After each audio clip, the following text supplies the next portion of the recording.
How did it get started for you? I mean, when did baseball become a thing of interest for you? Well, I mean, ever since I can remember, honestly, from when I was a young kid, I always loved playing baseball. I really don't know why. I mean, my dad wasn't a real big, huge baseball player.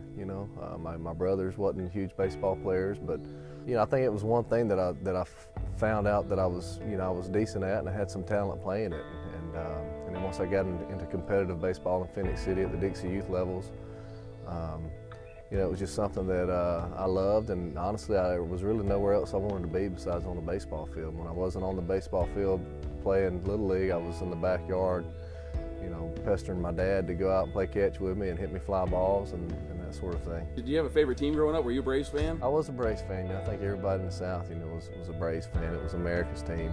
Back with TBS, it was pretty much the only baseball you could watch around here for a while. And I was a fan of the Braves back when they wasn't very good in the 80s, and then all of a sudden in the early 90s, they made that quick turnaround, and obviously was a big fan then, along with everybody else, and I still am today. At what point did you realize that you had, I can do something with this, where it was more than just I'm good enough to play high school ball? It's like I can go to college and do something with this. Well, I'm guessing probably towards the end of my high school years. When I got into high school, I played my freshman year baseball at Smith Station, and played baseball there, and really that was one of the first times where I realized that I could probably play with some of the older kids. But I was able to do it, and then I realized, right after that, I transferred to Glenwood. Glenwood had a really great baseball program, and the coach at Glenwood at the time was my summer league coach. But those last 3 years at Glenwood was when I realized that, okay, I'm a real small, skinny kid from Salem, Alabama, and I'm not quite sure what this baseball thing is gonna do for me, but I feel like there's a chance that I can either get an education, some kind of an education, whether it be junior college or four-year school or something, and try to do something, use baseball to create some kind of opportunities. Just because, if it wasn't for baseball, who knows what would have happened. I probably would have joined the services and maybe the Air Force or something, and my life would have taken a totally different route. But it's funny, my kids now, they go to Lee Scott here in Auburn, so they're kind of rivals now. I'm rivals now with Glenwood, even though I'm an alumni there. When we first moved here to Auburn, he was like, you gonna send your kids to Glenwood or Lee Scott? And I was just like, man, Lee Scott's like 2 miles from my house. So, but what, I'm really proud of what they've done over there, and it's fun to watch from afar, even though I'm not necessarily a part of it. It makes me feel good to see them have success. You ought to get you a half and half jacket with like green and orange, and yeah, that ought to be good. Going to in your college days, you talked about it. What made you decide on CVCC? What was that process like? Well, that process was pretty simple for me. That was really the only scholarship offer I had out of high school. Like I said, I was a small right-handed. I was pretty average, a little above average from a talent standpoint, but I was very undersized. I was a small kid. Playing in a small private school, that's not going to wow a lot of schools for scholarship offers. So, I went to high school with B.R. Johnson's daughter. So, he was able to watch me play, and there was something there that he liked, and he took a liking to me, and obviously, I had that opportunity to play at Chattahoochee Valley, and it was a blessing for me just because, I had a chance to go to Chattahoochee Valley. I had a chance to go there and play right away. I don't know that would have happened anywhere else, just because I wouldn't know. Who knows if I'd have had those opportunities. So BR gave me a chance to go there and to be successful, and that was really when I thought that, okay, I'm playing this game at the college level, and I'm having success, and I can see that no longer is it little high school kids and kids playing. You're starting to get into some men. How did the Auburn stuff come about? How did Auburn come out, and how did that, how did you go from there to? Well, after my freshman year, I had a pretty good freshman year at CV, and then from there I just started getting recruited by some bigger schools, which it kind of blew me away because the year earlier, I got one scholarship offer from CV, and all of a sudden, I was getting recruited by Alabama and Auburn and Mississippi State, and it was almost, I almost thought people were playing jokes on me at first when I started getting these phone calls from schools. And so, I went on a recruiting trip to Auburn, and it was a great trip. It was the first time, honestly, it was the first time I'd ever been to Auburn University. I'd never even been to Auburn. As close as I lived to Auburn, I'd never even been up there, and because at the time I was an Alabama fan. Really? Yeah, I grew up an Alabama fan. So it was one of those things. I was like, well, I'll go check Auburn out. I'm obviously, even though I was an Alabama fan, it wouldn't take much to twist my arm to convert for sure. But I had a chance to go over there and visit the campus, and I just fell in love with it. I fell in love with the coaches. I think that day I ended up committing to Auburn that day. It was one of the best decisions I'd ever made was going to Auburn and change it. I finally saw the light. A lot of people don't see the light, the Alabama fans, but I realized that, leave the dark side and come to the light. You got the call draft day from Oakland, yeah. 6th round. What was that like? I'm sure you can remember that to this day. Yeah, you know what? It was kind of strange. Back then that was before cell phones and that was before the internet and all sorts of things. We were actually in Omaha at the College World Series during the draft.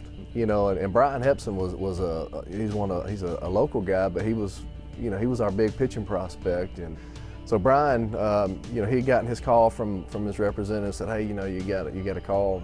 And Brian, just being a good friend, he's asking about his other teammates. Have you heard about all these guys? And Brian was, he had heard that Oakland drafted me in the 6th round.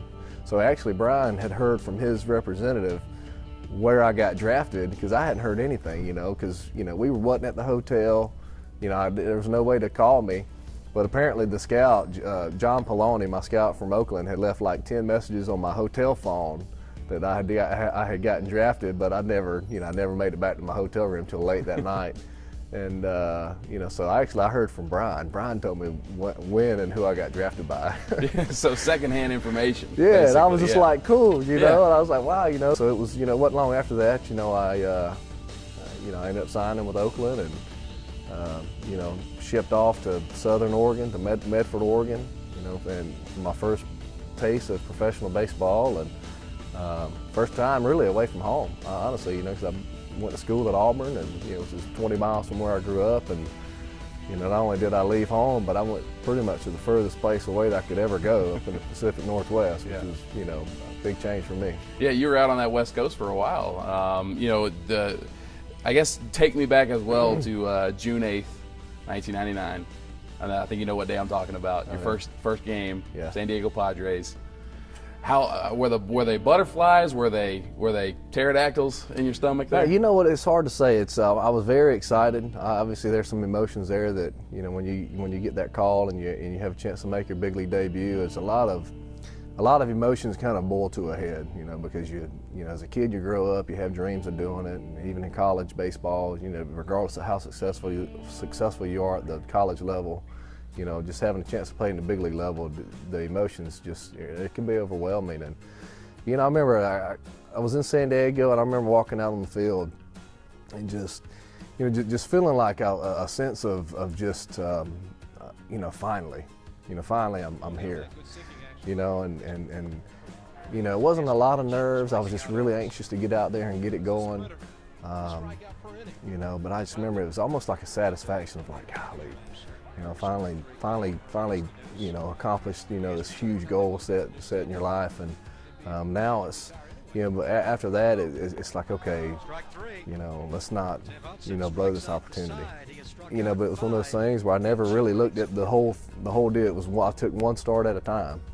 And at the end of that season, I looked back and I was just like, man, that was pretty good. Not bad for, old skinny redneck from, Salem, Alabama, And getting traded to Atlanta, your favorite team growing up, was that cool, or was that bittersweet considering what you had built in Oakland at that point? Well, it was exciting for me after I found out I was getting traded to Atlanta. And I got a call from Billy Bean, actually the day that we were here in Auburn looking to buy some property to build. I was here and Billy called me and said, Huddy, he said, I'm gonna have to, I got a really tough decision to make, but we've decided that we're gonna have to trade you. And I was like, yeah, I kind of thought that, what are you thinking, Billy? And he said, well, he said, it's really hard for us to trade you, he said, but I think we've decided to trade you to a place that I think you're going to be happy to be. And I was like, really, where? And he said, well, we're going to trade you to Atlanta. And I was like, really? You know, and you know, because I was really sad up to that point. And you know, he told me, he said, yeah, you know, we're going to trade you to Atlanta. And I was like, you know, I didn't want to seem super happy that, you know, to him that I just gotten traded, but you know, I was just like, man, you know, I'm okay with that. You know, I'm really okay. If that's where you're going to trade me, then I'll give it the stamp of approval, because, I mean, that was a team that I grew up a fan of. I mean, I was, you know, just the chance to play for Bobby Cox and to sit in the locker room with Chipper Jones and John Smoltz and, you know, those guys. I was just like, man, you know what, this is really cool. You know, it's something that, you know, I always wondered if I would have ever had a chance to play for the Atlanta Braves. And I had the chance, you know, not only did I have a chance to do it, but I had a chance to do it, you know, in pretty much the prime of my career, which was exciting for me. And, you know, I welcomed that, and it was, you know, I had 9 wonderful years in Atlanta. You know, it wasn't we didn't win the World Series and the championships that I would have hoped and thought we could have done, but, you know, the chance to play there 9 years in front of, you know, some of the best fans in baseball, you know, was something that, it was a dream come true for me. And, you know, my family, my kids, you know, it's, you know, the early parts of their childhood, you know, is their best memories are up in the stands at Turner Field and doing the tomahawk chop, and, you know, watching their dad go out there and, you know, sweat his butt off in 100-degree weather and, you know, trying to pitch and try to help that team win the championship. You had to leave the Braves, I believe it was 2013. Mm-hmm. Unfortunate that your last game came with an injury. What was that process like? What was going through your head, you know, with the Braves and you know, leaving them? I mean, you still had some gas left in the tank. Yeah. Well, I mean, there's no question. You know, I was in the twilight of my career. You know, even before I broke my ankle. You know, I was 38 years old. You know, coming towards the end. You know, everybody has to come to that. You know, that realization at some point in their career that, okay, you know, this window is starting to close a little bit. And yeah, you know, I was pitching in New York and was having probably one of my best games of the year, and I got stepped on covering first base and broke my ankle. And you know, it was one of those things where I was just like, man, you know, this might be it. You know, this could be you know, this could be the deal breaker for the old guy here. You know, and you know, I realized that and really didn't know if I was going to be able to play again, just because of that. Not only because of the injury and how bad it was, because I was, you know, I was 38, going to be 39 the next season, and I was going to be a free agent. You know, my contract was up with Atlanta, and you know, really didn't know what was going to happen. And you know, if that was it, I was okay with it. You know, if that was going to be it. And then you went to San Francisco, got a little bit of got plenty of playing time there, and getting to pitch in Game 7 of the World Series, though. How was that? It was awesome. You know, we were talking about those emotions that you have in your debut, your big league debut. You know, the emotions that I had in pitching in Game 7 was the first time since my debut that I had those kind of emotions. You know, it's something that, you know, you really have to concentrate on your breathing. You have to slow your heart rate down. I remember being out there for Game 7, looking around, thinking, golly, you know, I can't believe that, you know, I'm feeling like this. Like, this is awesome. You know, I didn't pitch as deep in the game as I would have liked. But, you know, just having that opportunity to go out there and start a Game 7 of the World Series was something that was really truly unbelievable. And they'll be able to take the field with, you know, those groups of guys that I was able to take the field with, you know, that season was something that's truly just, you know, it puts a bow on your career. There's no question about it. I did want to say, one of your last games, getting a chance to pitch against Zito with Mulder in the crowd. Yeah. How was that, just a full circle situation there? Yeah, you know, that was super cool. It really was. Yeah, I knew that physically I was pretty much done.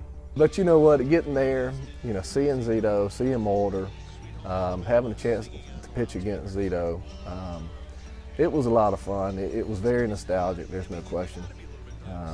You know, neither one of us pitched worth a darn. But, you know, I don't think it was really about that. I think it was, you know, it was something that was cool for us, something cool for the fans in Oakland. And you know, I think we both came out of the game. I think it was something like 7-5 or something in like the third or fourth inning. So it wasn't exactly the pitcher's duel that we all pictured. Yeah, yeah. But it was awesome.